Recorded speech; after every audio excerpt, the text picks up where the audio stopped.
Terus yang sebelumnya juga kita sudah membahas masalah circular economy, dan yang terakhir itu mengenai less waste, jadi minim sampah. Untuk materi udah diterima belum? Belum ya?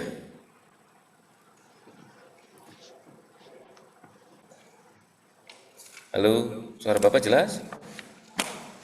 Jelas, Pak.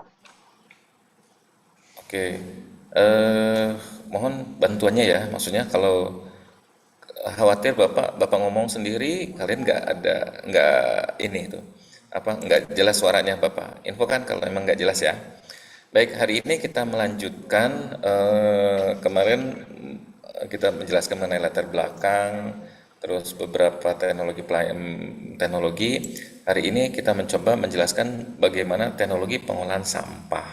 Ya, teknologi pengolahan sampah di sini dibagi menjadi 7 bagian, itu ya, menjadi 7 bagian. eh, Yaitu yang pertama yaitu dengan menggunakan recycle industri, itu kan. Yang kedua composting industri, yang ketiga menggunakan thermal teknologi, yang keempat plastic of fuel teknologi, yang kelima itu RDF, atau memang biasanya dilanjutkan dengan BPJP, RDF dan BPJP ya. Karena yang membedakan RDF dan BPJP itu cuma dia dipres atau tidak. Yang keenam itu biokonversi black soldier fly, atau dengan menggunakan makhluk hidup, yaitu menggunakan BSF yang hasilnya nanti menggunakan maggot. Dan yang ketiga yaitu dengan cara teknologi, yaitu landfill teknologi. Ya, nanti kalian eh, di dalam tugas nanti kalian harus mengetahui perusahaannya yang akan kalian tinjau itu perusahaan mana. Kalian harus tahu kira-kira sampahnya yang pasti sampah akan step industri itu akan menghasilkan sampah atau limbah padat. Limbah padat yaitu salah satunya yaitu sampah, dan satu lagi pengolahan limbah B3-nya atau non B3. Nah, pengolahan sampah itu apa sih pengolahnya? Salah satunya yaitu dengan menggunakan 7 item ini. Nah, kalian bisa menjelaskan teknologi ini sesuai dengan keilmuan kalian nanti. Oke, yang pertama ya, dari yang pertama recycle industri. Recycle industri di recycle industri itu biasanya kalau kalian perhatikan di sini, salah satunya Bapak akan memperhatikan di sini yaitu plastik ya. Jadi kalau kita lihat bahwa konsumsi plastik yang ada di Indonesia ya, dari sumber Inaplas tahun 2017, bahwa konsumsi plastik Indonesia yaitu sebesar 5,76 juta ton. Kalian bayangkan Indonesia itu konsumsi plastiknya sekitar 5,7 juta ton ya. Dan sampai hari ini pengelolaan dalam hal pengolahan sampah plastik itu belum optimal. Baru yang memang mempunyai nilai high value. Contohnya ya seperti apa? Yang high value, Wandi, sampah plastik Iya Pak, yang mempunyai nilai yang mempunyai nilai yang high value itu seperti apa contohnya?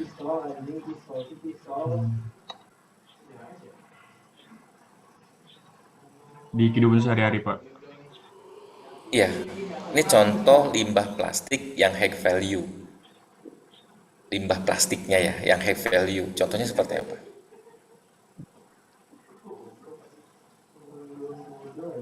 Maksudnya high value itu yang memang bisa dijual Botol kembali. plastik gitu loh Pak. Nah, salah satu contohnya yaitu botol plastik, botol mineral, aqua. Baik itu aqua botol maupun aqua gelas, dia mempunyai nilai value yang memang cukup bisa dijual, itu kan. Yang low value itu seperti apa, Bilkis? Iya, Pak. Kalau yang value seperti apa? Plastik yang low value, contohnya seperti apa? Yang low value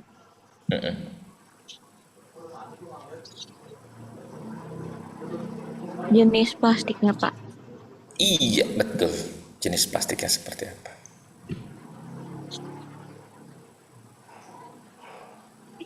Kayak itu yang kemasan snack itu, Pak. Bekas Kemasan. ciki. Oke. Ya, jadi yang sudah dijelaskan tadi sama Wandi, untuk yang contoh salah satu plastik yang high value yaitu aqua botol, aqua gelas. Bagaimana kantong kresek? Kantong kresek juga ada yang memang menampung.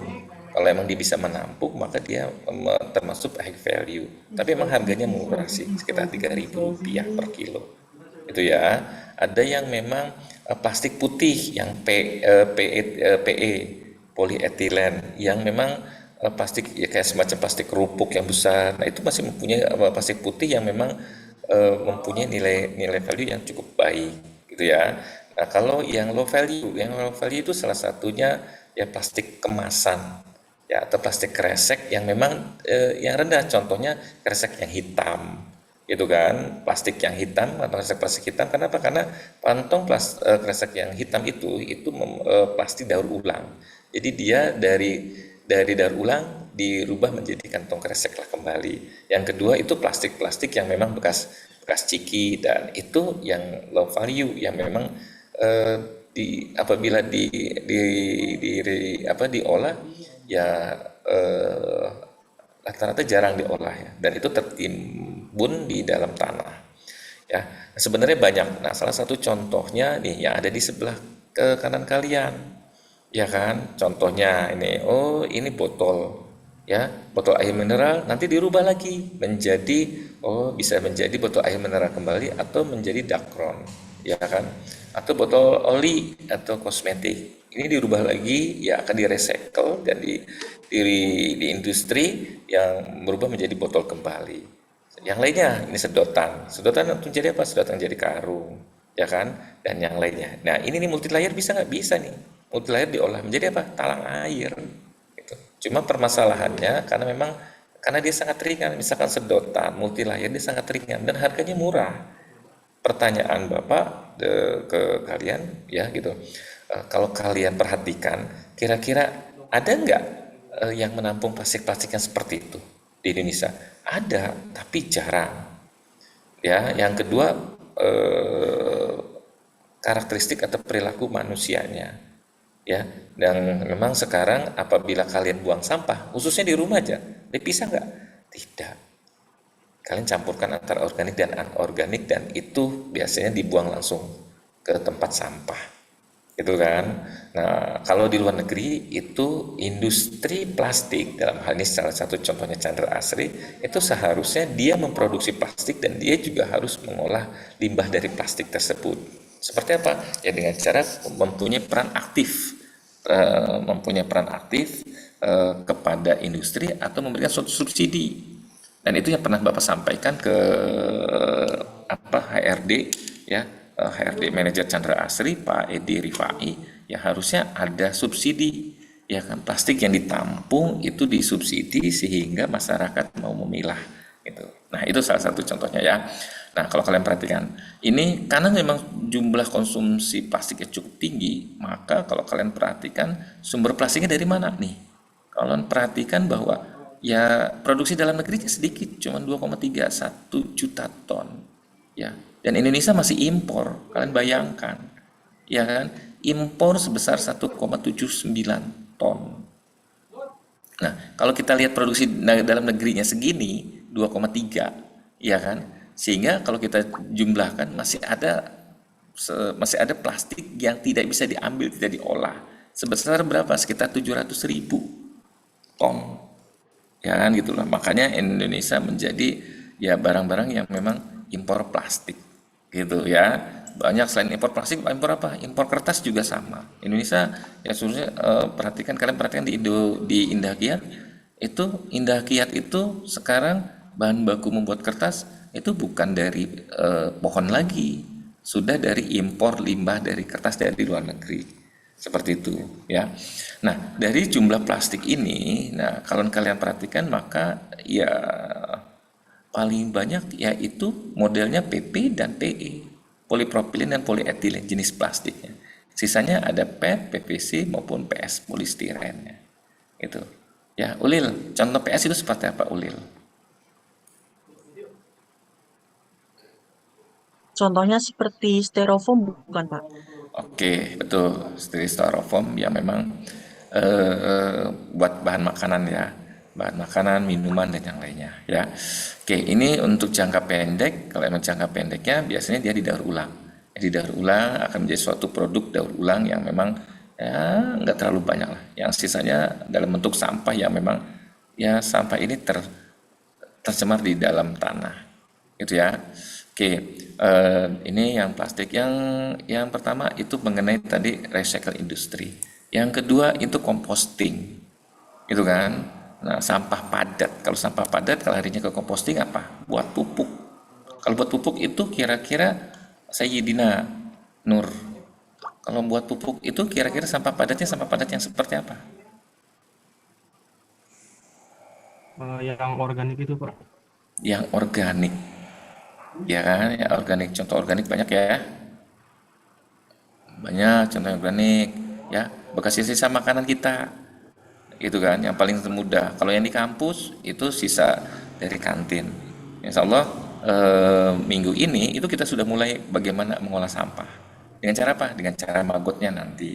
Jadi kita bikin pupuk, kita bikin diolah dengan cara magot, dan kita dengan recycle industri. Dari mana?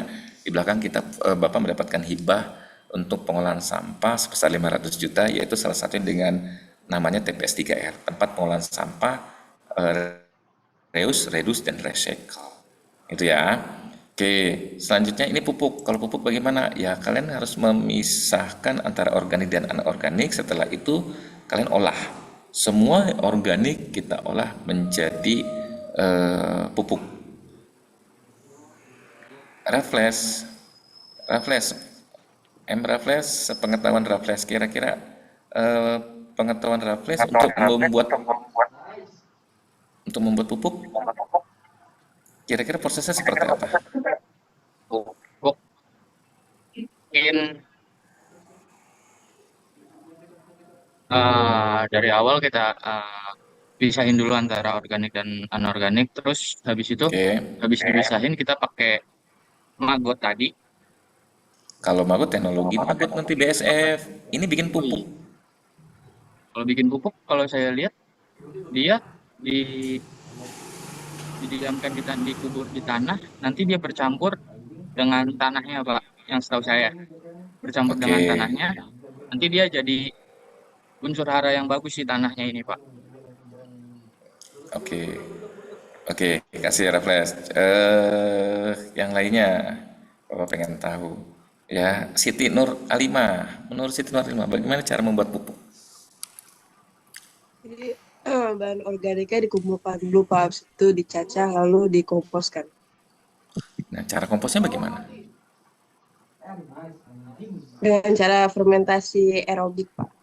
Jadi Dengan cara ditutup fermentasi pakai komposter. aerobik, pakai komposternya apa? Pakai bahan mikroorganisme gitu Pak. Iya, contohnya mikroorganismenya apa?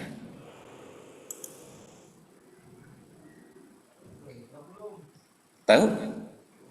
Kurang tahu Pak kalau mikroorganisme. Kurang tahu. Oke. Tahu saya nitrogen, selain itu nggak tahu. Nitrogen. Oke.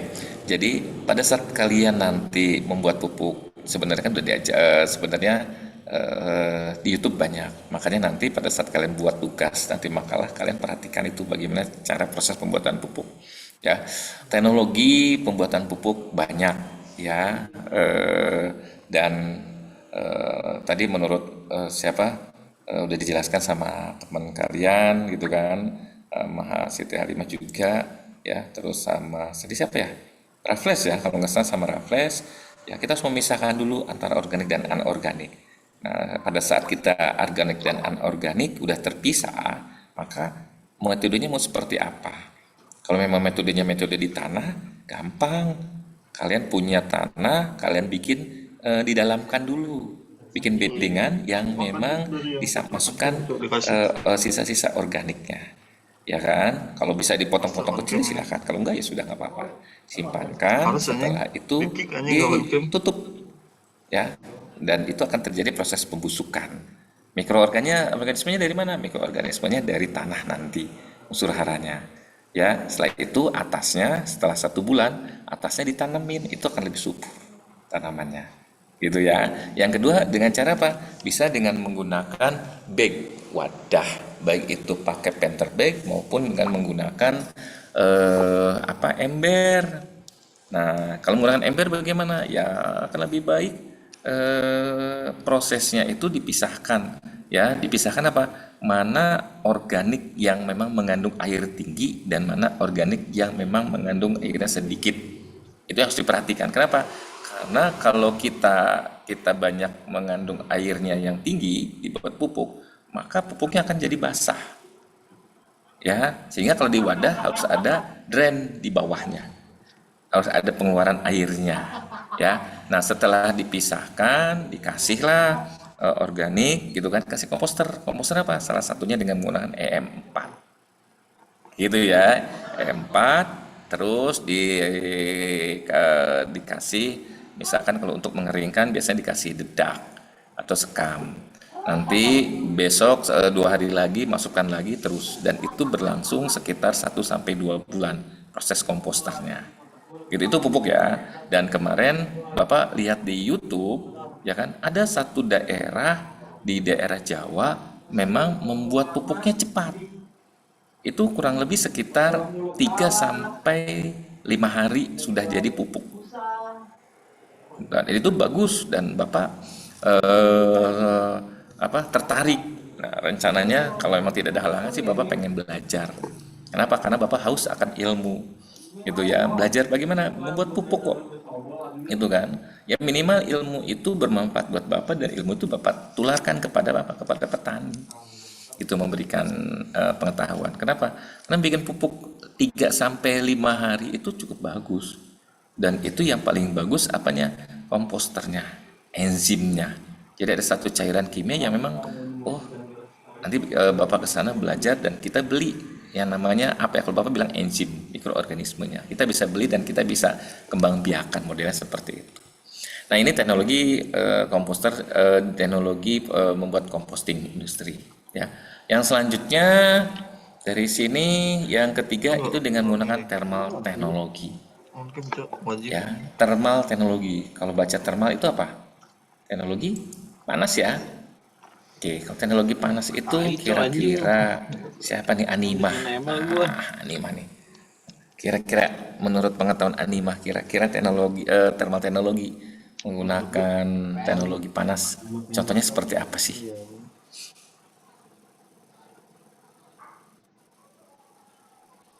Mungkin yang saya tahu tuh kan menggunakan panas, mungkin kayak Ya. sampahnya kayak dibakar gitu kali ya Pak, biar jadi menghasilkan energi panas, kayak bisa buat kayak listrik gitu, bisa kayak. Panas menghasilkan listrik. Bisa panas menghasilkan listrik. Dirubah energi itu. Oke, kalau ngerti ya, betul. Ya, selain dari itu mungkin selamat. Saya juga kayaknya bakal di inhibitor gitu Pak, pembakaran. Inhibitor. Simpen di pembakaran gitu, nanti asapnya disaring lagi gitu. Oh, pemanasan disaring lagi. Oke. Mungkin bukan inhibitor kali, apa namanya? Namanya apa ya? Pembakaran dengan menggunakan panas ya, insinerator kali. Ya. Oke. Baik. Nah, ini Bapak memberikan gambaran dengan menggunakan panas ya. Panas kalau kalian perhatikan sampah ya.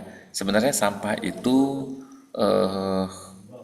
banyak ya, bisa diambil gas metannya dengan menggunakan biokimia atau menggunakan secara termokimia, itu banyak ya. Nah, salah satunya kalau kalian perhatikan di sini yaitu ini penampung. Dari penampung ini prosesnya dicacah.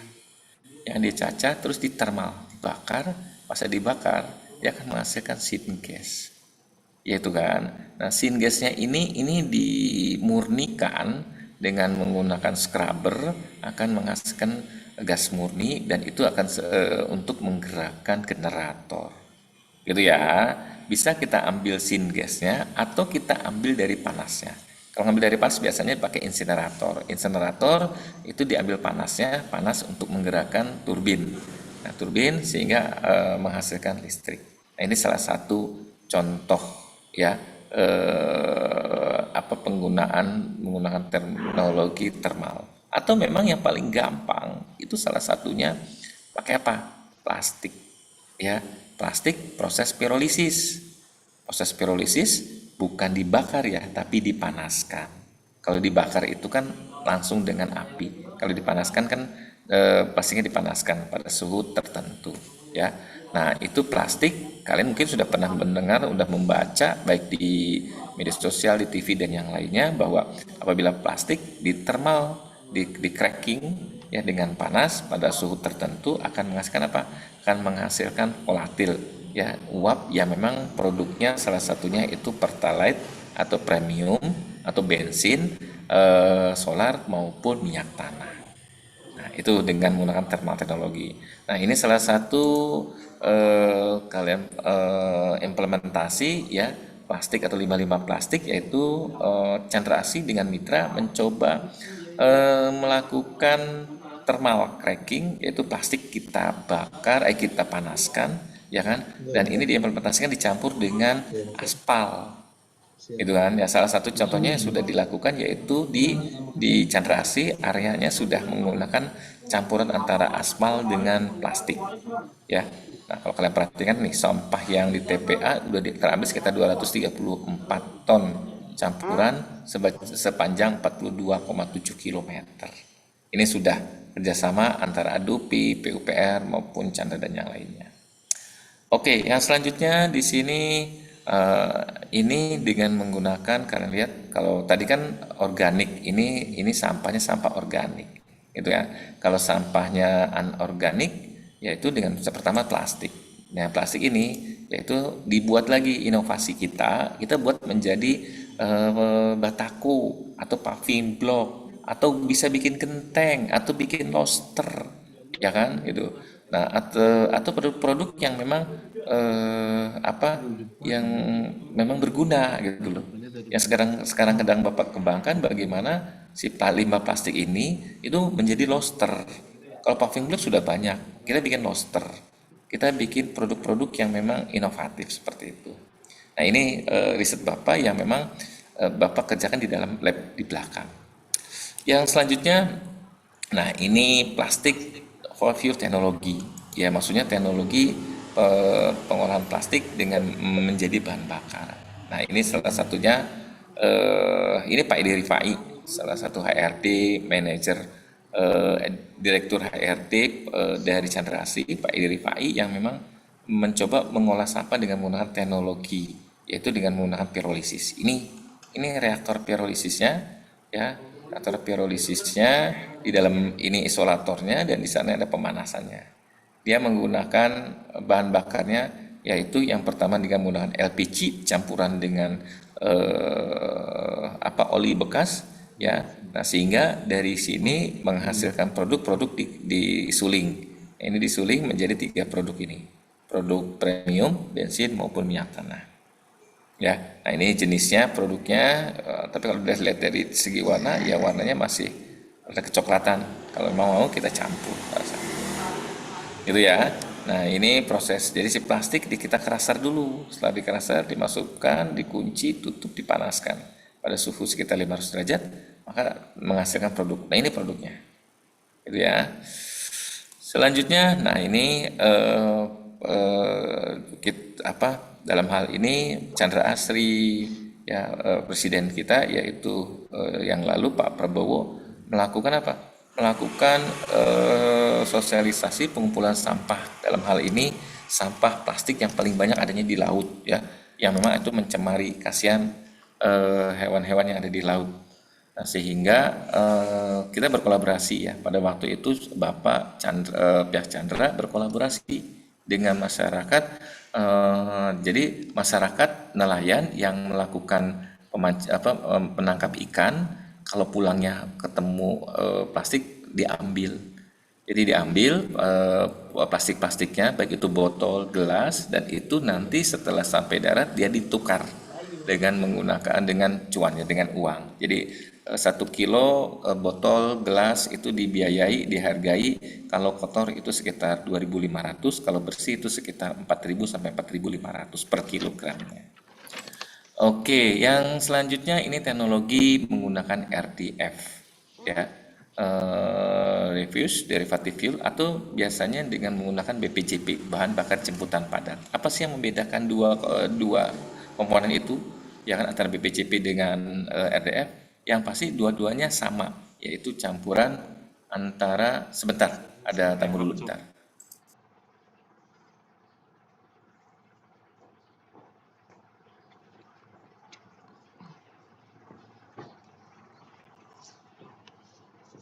Catat anjing, emang ya harus kayak gini. Enggak. Biasanya di akhir ada ini. Terus apa gitu loh.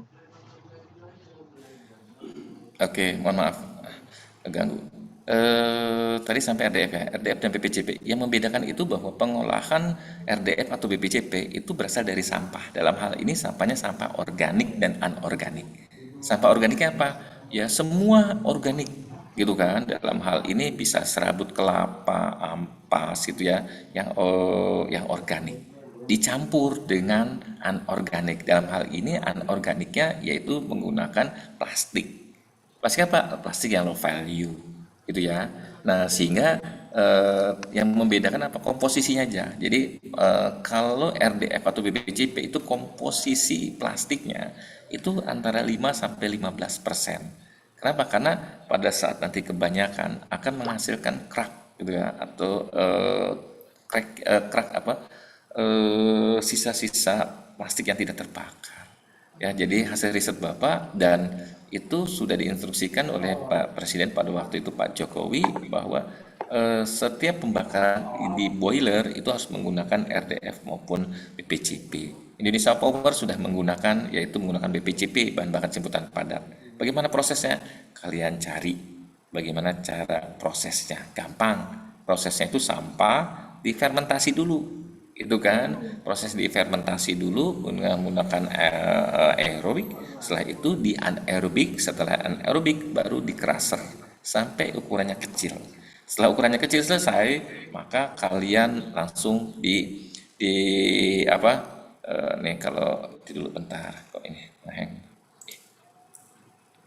nah ya, ini RDF-nya. Jadi kalau teknologinya ini dia, ini salah satu teknologi ini BPJP-nya, ya. Jadi ini sampah nih, sampah ini diproses nih, ya, diproses, dimasukkan di dalam satu wadah, diproses dengan menggunakan aerobik.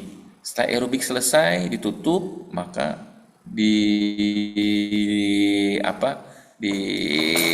dijemur dengan anaerobik, ya. Setelah ini selesai, maka di crusher, maka hasilnya ini BPJP, bahan bakar jemputan padat, yang memang komposisi plastiknya 5-15%. Nah, bagaimana kalau RDF-nya? Yang membedakan BPJP dan RDF, komposisi bahan bakunya sama, cuman yang membedakan itu bahwa kalau RDF itu dipres, ya, dipres seperti briket, seperti kokas, dan itu pemakaiannya biasanya untuk di pabrik semen, yaitu dikilet. Nah, itu ya. Nah, ini kalau kita perhatikan bahwa minimal itu untuk RDF atau BPJP itu 5% dari kebutuhan batu bara yang dipakai, ya. Dan potensi RDF itu cukup banyak, ya kan. Jadi sampah itu sebenarnya bisa habis di mana? Nih, contohnya di Banten aja kita ada 2, ya kan, semen Serang, Cilegon, sama semen Merah Putih. Maka sampahnya bisa dibuang ke sini, ke industri ini. Itu dalam bentuk RDF. Atau memang ke dalam bentuk BPJP, bahan bakar jemputan padat. Di mana? Di Indonesia Power. Atau memang perusahaan-perusahaan yang memang pembangkit kecil kan sekarang tidak Indonesia Power aja. Ya, ada Indonesia Power, ada KDL, itu pembangkit yang memang bisa menggunakan BPJP, bahan bakar jemputan padat. Oke, ini RDF teknologi. Nah, yang selanjutnya ini teknologi biokonversi atau BSF, Back Solid Fly atau produk yang maggot. Ya, ini sedang dikembangkan. Kalau kalian ingin mengetahui maggot, ya bisa ke lab belakang, lab Bapak, bagaimana budidayanya dan itu akan menghasilkan cuan. Ya, jadi Bapak mengajarkan kewirausahaan. Oke, lanjut ini BSF-nya ya. Bisa ada proses mengubah produk dari sampah organik yang dimakan ya, dihabiskan sama maggotnya. Bagaimana sistemnya? Nih, kalau kalian perhatikan bahwa siklusnya itu kalau nggak salah sekitar, kalau kita jumlahkan berapa nih? Kalau nggak salah sekitar 40 harian. Ya, jadi kalau kalian perhatikan bahwa ini BSF dia bertelur, ya dia akan bertelur, dia akan kawin, setelah dia kawin dia bertelur, ya bertelur maka dia akan menghasilkan telur sekitar 5-900 telur, ya per hari per ekor. Setelah telur maka 3 hari dia akan netes menghasilkan larva, ya kan dikasih pakan. Setelah itu 18 hari akan menghasilkan pupa, ya masuk lagi menghasilkan prepupa menjadi pupa menjadi maggot ya, terus akan menjadi lalar kembali. Dan ini fasenya yaitu apabila betina kawin bertelur, betina akan mati. Jantan berkawin dia akan mati juga. Nah seperti itu. Nah contohnya yang sudah Bapak kembangkan ini salah satunya. Ya ini sampah, Bapak punya bekas melon, bekas apa, yang dimasukkan. Maka si telurnya akan keluar ke sini. Dan ini kalau dibuka bawahnya ini bekas nangka busuk yang Bapak kasihkan. Ini Bapak balik, maka ini maggotnya. Seperti itu. Ya, maggot itu apa? Belatung sih. Oke, ini skema teknologi maggot ya. Mau dalam bentuk raka, mau dalam bentuk tembok, mau apapun itu ya teknologi maggot itu sangat sederhana dan menghasilkan cuan yang berkelanjutan. Modalnya nggak banyak ya, modal 50.000 dan itu akan menghasilkan secara bertahap cukup bagus ya. Jadi kalau ingin dikembangkan silakan. Ya, kalau Bapak mau mengembangkan ini, mau mencoba bisnis ini, walaupun itu bisnisnya kotor, tapi kita tidak melaksanakan. Jadi kita merekrut karyawan untuk melaksanakan tersebut. Itu ya. Nah, yang terakhir itu landfill teknologi.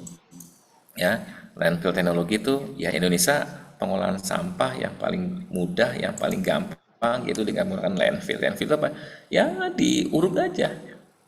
Ya, ditimbun. Itu ditimbun. Kalau memang ada lahan yang memang dalam, ditimbun, ya kan, dengan menggunakan tanah dan seterusnya.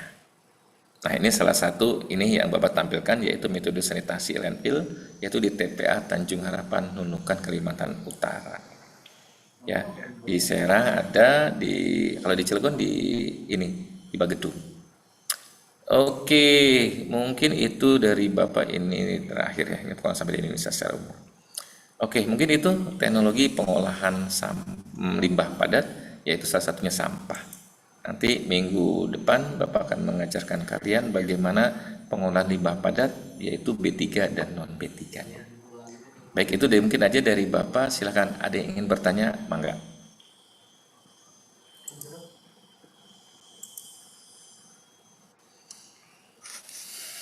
Adakah yang mau bertanya? Ini Bilqis ada Ashaminya mana? Oh namanya satu, Bilqis Umi Saida Ashami. Dikira Bapak. Ada yang mau bertanya nggak?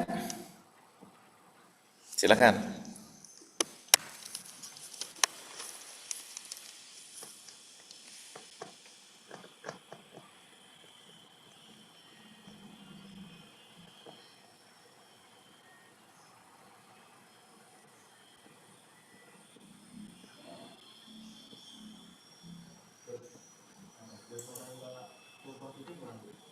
Materinya Bapak kirim nanti ke si Akang atau Bapak kirim ke kalian ya, ke grup aja ya, biar kalian ini Yang ada di Bapak di grup itu PJ ya? Nanti chat aja siapa ya? Nanti Ulil kan ada grup kelas A, B, C, D masing-masing kan? Iya, Pak. Nah, nanti Bapak Ulil nanti habis ini chat Bapak ya, nanti Bapak kirim, nanti Ulil yang bagikan. Ya. Bapak akan kirim linknya. Kalau nggak salah nanti ada link Google Drive-nya. Kalau di si Akangnya belum ada ya. Baik, Pak. Ya, untuk belajar kalian. Karena kan kalian kan dapat tugas nanti di presentasinya perwakilan setelah itu. Silakan, ada yang ingin tanya nggak? Agung mau nanya? Cukup Pak dari saya. Cukup. Mungkin Bapak izin bertanya. Nanti dulu siapa tuh yang bertanya? Bapak cek dulu. Siapa tuh? Firda, Pak. Mana? Itu dulu. Oh iya, di bawah ini. Firda Amalia kelas B. Silakan Firda. Kira-kira untuk pengolahan limbah yang RDF itu ada hasil produk sampingannya gitu nggak ya, Pak? Kira-kira. Oke, RDF ya, RDF atau BPCP yang membedakan dia dipres, gitu ya. Kalau RDF itu dipres seperti briket, model gitu ya.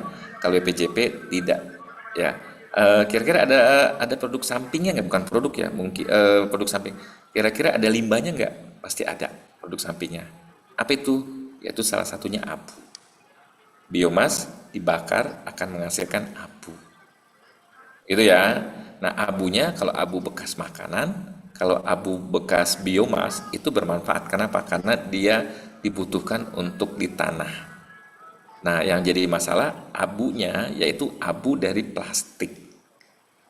Jadi plastik yang dibakar tidak sempurna akan menghasilkan apa? Gumpalan. Coba Firda bakar sampah, kalau pakai plastik ada limbahnya nggak? Ada kan? Apa? Plastik yang tergumpal, yang dia tidak terbakar secara apa ya, sempurna lah. Kenapa? Karena plastik itu kan mengandung yang sebenarnya dari minyak bumi. Jadi kalau emang mau sempurna maka dibakar secara sempurna gitu. Jadi sehingga cairannya akan ya minimal itu sisa 10% dari bahan baku plastik yang diisi. Itu ya. Makanya bagaimana kalau plastik bagaimana solusinya? Ya jangan menggunakan RDF ini gitu loh. Cuman RDF ini memang sebagai pematik ya, pasti itu sebagai pematik untuk membakar di biomasnya, untuk menaikkan nilai kalornya. Gitu. Gitu ya. Iya, Pak. Tadi kan ngasilin apa plastik juga itu ya, Pak. Nah, berarti itu diolah lagi gitu, Pak, untuk daur ulang apa sih? Gitu. Ya. Jadi itulah trouble yang ada di Indonesia Power. Kemarin di Indonesia Power riset ya campuran plastik. Nah, saya bilang plastiknya plastik apa? Kalau plastiknya multi layer, tahu plastik multi layer, Firda? Plastik multi layer tahu nggak? Tanya dulu sama Mbak Google, ya kan? Udah tahu, Pak. Enggak, plastik multi layer itu plastik yang bekas makanan. Contohnya makan apa? Beng-beng, makan ciki. Dalamnya itu kan mengkilat ya. Nah, yang mengkilat itu mesti plastik multi layer yang memang dilapisi dengan aluminium foil. Nah, plastik-plastik itu apabila kita bakar pasti ada yang namanya logam aluminiumnya. Itu ya. Dan dalam ya kalau 5% dari 1 ton ya lumayan lah. Itu kan menghasilkan limbahnya. Nah, limbah inilah yang memang kalau memang mau diolah lah bisa jadi menjadi paving block dan seterusnya. Gitu kan. Bisa bikin paving block bisa. Makanya kalau Bapak harapkan ya sebenarnya RDF atau BPCP itu campuran antara biomas dengan plastik. Kenapa? Untuk menaikkan nilai kalor dari biomasnya. Kenapa? Karena plastik itu mengandung karena dia bersumber dari minyak bumi sehingga nilai kalornya tinggi campur. Tapi kalau secara zero waste dia tidak zero waste. Harusnya plastiknya diolah ya, diolah dengan menggunakan thermal cracking, bisa menjadi furnitur, menjadi meja, kursi, gitu kan, atau menjadi genteng, loster yang memang ya menjadi produk yang memang kita bisa jual kembali limbah plastiknya. Nah, gambarnya seperti itu. Ya, kalau kebijakan pemerintah kitanya bagus, termasuk kebijakan ke industrinya, disarankan bahwa setiap produksi 1 kilo plastik yang dijual, maka sisihkan misalkan Rp1.000 untuk pengolahannya. Nah, jadi ada subsidi di situ sehingga masyarakat mau memilah gitu. Makanya kemarin Bapak buatlah yang namanya bank sampah. Ada berapa? Sekarang Bapak Mel ada 6 bank sampah yang masih bergerak aktif, sekitar 3 lah. Nah, gambarnya seperti itu, ya Firda. Jadi untuk menghabiskan si sisa plastik zero waste ya, dengan cara ya diolah kembali untuk menghasilkan, ya bikin paving block lah, yang gampang dipres. Terus kalau esim gini, habisnya? Gitu ya Firda. Baik Pak, sudah cukup. Terima kasih Pak. Ya, yang lainnya mangga.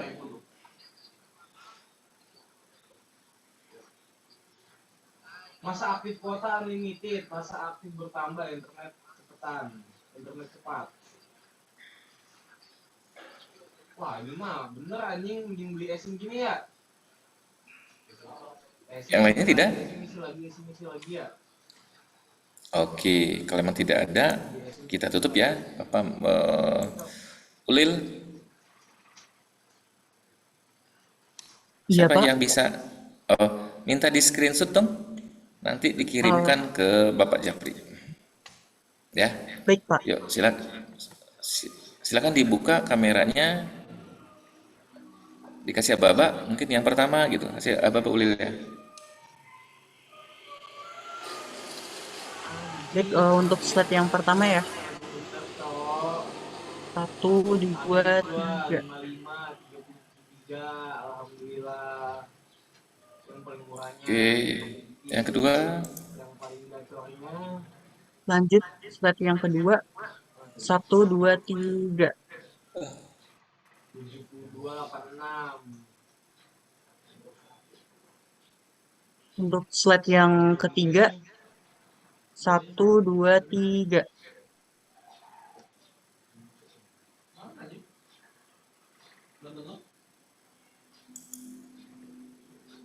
Lalu untuk slide yang terakhir, 1, 2, 3.